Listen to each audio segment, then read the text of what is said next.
4 IDF soldiers were killed in weekend fighting in Gaza. The IDF is continuing the military operations in Gaza while also focusing on the protection of civilians and humanitarian assistance. This as the Army released findings from a probe into the accidental killing of aid workers of the World Central Kitchen.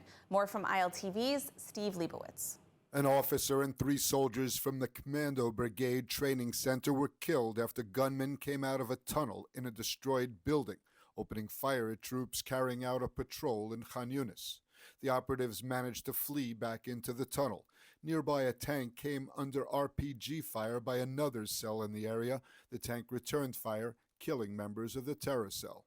During activity in Khan Yunis, IDF forces located and destroyed 3 offensive terrorist tunnels that were under surveillance in recent years. Tunnel 1 was uncovered about a decade ago. It was struck during the 2021 Operation Guardian of the Walls, and again at the beginning of the current war. It was finally destroyed over the past week.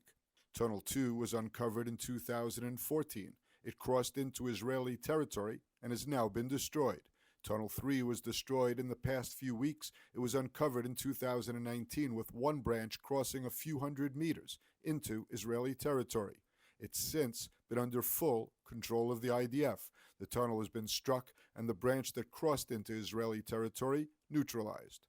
Meanwhile, following an investigation, the IDF released findings on the mistaken attack on the World Central Kitchen cars that killed 7 aid workers in Gaza. The probe found that the strike was ordered against the convoy of WCK vehicles after officers suspected they carried a Hamas gunman, despite a low level of confidence, and against Army regulations. The officers did not identify the vehicles as belonging to WCK when the strike was ordered. After some of the vehicles split from the others, the forces that were tracking the vehicles that went south did so thinking that these were Hamas vehicles, that Hamas gunmen had entered.